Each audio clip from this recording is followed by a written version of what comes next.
국내 정치 상황을 깊이 있게 분석하고 통찰해보는 시간입니다. 매주 월요일 코너 정치 인사이트 시간인데요. 오늘도 정치 분석가이신 정치 컨설팅 그룹 민의 박성민 대표 나오셨습니다. 안녕하세요. 예, 안녕하세요. 앞에서 지금 저희가 여야 대변인들 얘기 좀 들었잖아요. 예. 어떻게 될 것 같으세요? 이미선 헌법재판관 후보자 임명은 계속 될 것 같죠? 예, 뭐 청와대와 여당의 입장은 법적인 문제가 없지 않느냐. 예. 이제 그러면 지명 처리할 것 같지는 않고 자진 사퇴하지 않으면 임명을 할 것 같은데 지난번에도 그 국토교통부 장관 후보였던 최종호 후보가 그만둘 때도 뭐 법적인 문제 때문에 그만둔 건 아니잖아요. 국토교통부 장관으로서 이 정부의 정책 기조와 다른 집을 세 차나 가진 적이 있고 이러니까 그때 이런 말씀하셨어요. 저희 방송에서 검증의 실패가 아니라 정무적 판단의 실패다 이런 말씀하셨거든요. 예, 그 검증의 실패가 아니라 정무적 판단의 실패라는 건 국토교통부 장관이 주무장관인데 이 정부의 정책 기조와 다른 행동을 한 분을 임명하는 거는 적절치 않다. 근데 그 판단 했었어야 된다 얘기하는 거 아닙니까?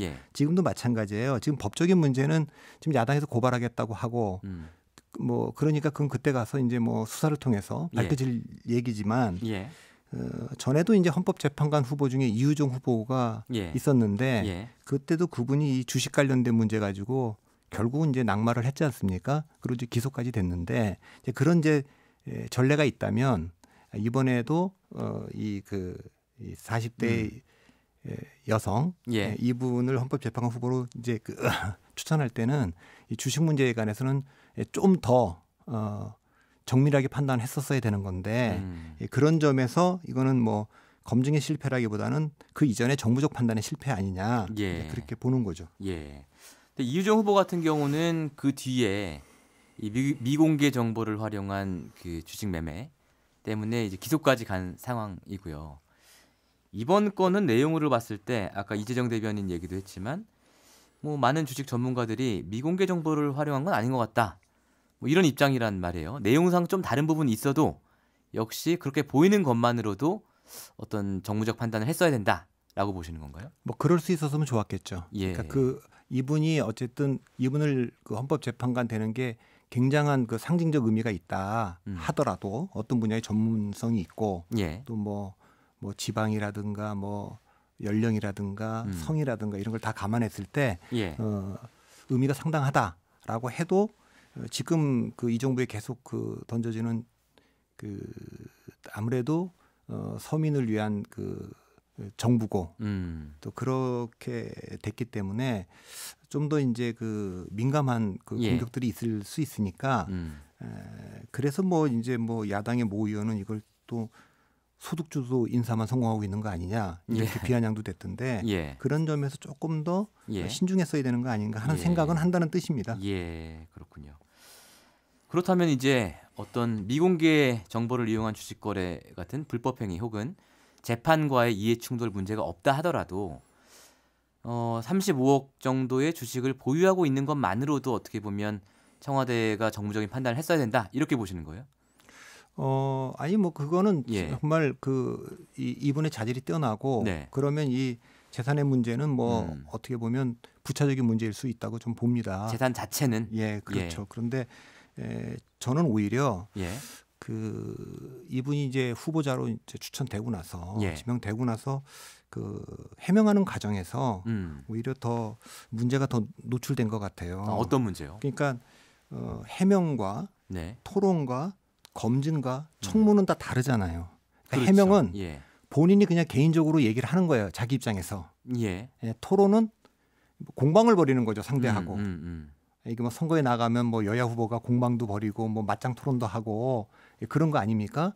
그럼 뭐 그런데 이제 검증부터는 이 제도입니다. 이게. 청와대가 검증하는 거는 그다음부터는 제도예요. 앞에 해명이나 토론은 자료가 필요한 거는 아니에요. 일방적으로 자기가 입수한 자료만 가지고 얘기할 수도 있는 거지만 검증은 사실 공직 후보자가 되려고 하면 청와대에다가 다 자기가 사인을 해야 되지 않습니까? 자료 제공 동의서. 그럼요. 그거 다 하고 정보를 갖다가 다 볼 수 있는 권한을 다 주는 거잖아요. 그렇기 때문에 책임을 묻는 거예요. 검증 책임이 있냐 없냐. 청문은 더한 겁니다. 청문은 국민의 이름으로 위임받은 국회의원들이 국민을 대신해서 질문하는 거예요. 공직 후보자한테. 그렇기 때문에 일반 언론에서 얻을 수 있는 정보하고 또 차원이 다르게 예. 모든 정보를 요청할 권한을 준 거예요. 예. 그러니까 그 얘기는 공직 후보자는 국회에다가 그 정보를 제출할 의무가 있는 겁니다. 그거는 그 요청한 국회의원한테 주는 게 아니고 국민한테 주는 거죠. 예. 근데 그래서 이 검증과 청문 제도가 있기 때문에 이게 뭐 다른 데서 무슨 뭐 토론을 한다거나 아니면 뭐 해명을 하고 한다거나 하는 거는 의미가 달라요. 이게 선출직 같으면 서로 공방을 벌이는 거기 때문에 그거야 뭐 맞짱 토론도 할 수 있고 나와서 자기 일방적으로 기자회견도 할 수 있고 다 있지만 이거는 이제 TV로 생중계되는 속에서 국회의원들이 공식적인 청문 절차를 거치는 거기 때문에 거기 설명을 해야 되는데 제가 의아하게 생각한 건 이 주식이 많은 게 문제가 아니고 이건 남편이 다 했다. 난 모르겠다. 그 남편분이 또 이거를 뭐 청와대가 어느 보도에는 뭐 요청을 했기 때문에 해명에 적극적으로 나섰다고 얘기를 하는데 저는 공직 후보자 배우자가 공직 후보자를 대신해서 이렇게 해명을 하고 있는 게 굉장히 좀 이상한 상황이라고 저는 보고 있거든요. 그러니까 지금 대표님 말씀은 두 가지 지적을 하신 건데 청문 그리고 검증 이 과정을 통해서 그 안에서 이런 문제들이 해명되었어야 하는데 이거는 민주적으로 제도잖아요. 그 제도 안에서 해명되었어야 하는데 그게 안 되고 어떻게 보면 사적인 영역인 해명과 토론의 영역에서 이 문제가 논의되고 있는 것 그리고 한 가지는 후보자 본인이 아니라 후보자 배우자가 이 해명과 토론에 나서고 있는 것 이 부분이 좀 문제가 된다고 보시는 거예요? 저희는 그 배우자 되시는 분을 헌법재판관으로 지금 그 모시려고 하는 게 아니잖아요.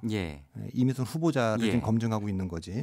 그러면 저는 두 가지 문제가 있다고 보는데 첫째, 공직 후보자는 자기뿐만 아니라 자기 가족들과 관련된 모든 문제도 설명해야 될 자질까지도 그 검증 대상에 포함되는 거예요. 당연히 그 우리가 대통령 선거 때나 이럴 때 보면 뭐 대통령 가족들과 제기되는 모든 문제들도 결국 후보자가 설명을 하는 거거든요. 두 번째로 이게 다른 공직이어도 뭐 마찬가지겠습니다만 특히 헌법재판관이나 대법원 판사 같은 경우는 이 법을 다루는 분들 아닙니까? 법을 다루는 분이 자기가 일상에서 경험한 분야 또 자기가 아는 분야만 다루게 되지는 않잖아요. 그렇죠. 세상 만사를 다 다루게 되죠. 다 올라오잖아요. 헌법재판소에. 그러면 몰랐던 것도 공부해서 판단해갖고 판결을 해야 되잖아요. 그러니까 이분은 지금 주식 문제도 자기는 전혀 모른다 주식은.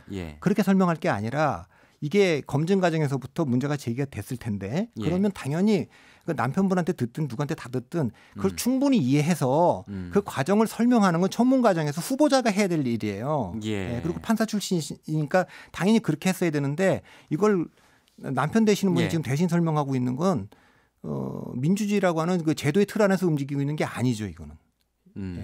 검증 절차나 청문 절차는 해명과 토론과 같은 미디어 영역이 언론의 영역이 아니에요. 이건 민주주의 제도 안에서 해명해야 되는 거죠. 그렇게 보시는군요. 자, 그런데 이 문제가 결국은 또 조국 민정수석 얘기까지 또 이어지고 있어요. 자유한국당에서는 이번에도 검증 책임을 제대로 수행하지 못한 거 아니냐 라면서 지금 책임론을 거론하고 있죠. 이 부분은 어떻게 보십니까? 이것 역시 조국 수석의 책임이라고 보세요? 이것도 뭐 기승전 조국 이렇게 우리나라 정부가 돌아가고 있으니까 저까지 거기에 뭐 얘기하는 건 참 부담스럽기도 하고 그러긴 한데 그러니까 이제 이분이 이제 그 뭐 법학과 교수시잖아요.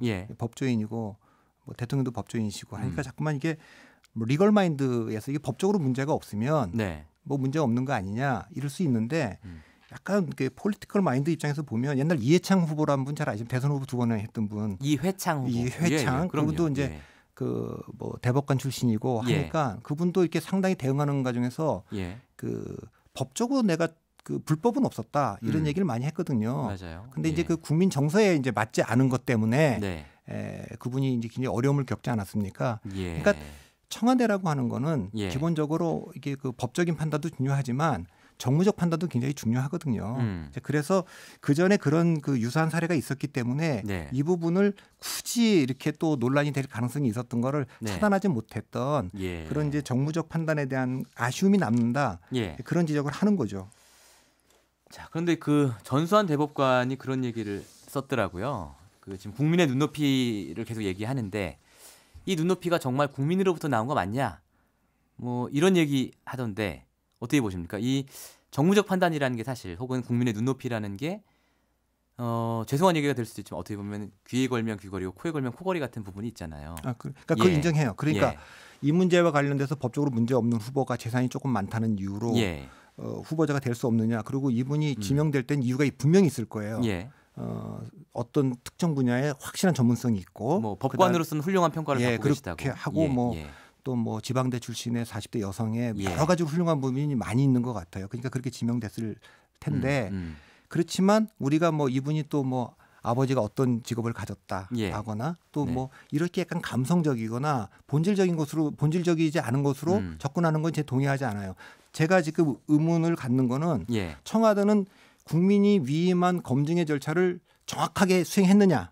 거기는 왜냐하면 다 동의서를 받았기 때문에 국회에서는 청문 절차 국민이 이것도 위임해 준 거예요. 이건 TV로 생중계가 되고 모든 자료를 당신들이 요청할 자격이 있고 후보자는 거기다가 제출할 의무가 있다. 이렇게까지 만들어 놓은 제도 안에서 충분히 하고 있느냐. 후보자는 공직 후보자로서 충분히 준비가 돼서 이건 가족이나 다른 사람이 얘기할 게 청와대가 대신 해명해 줄 것도 아니고 본인이 다 숙지해서 내가 공직 후보자로서 자격이 있다는 걸 스스로 증명해내느냐.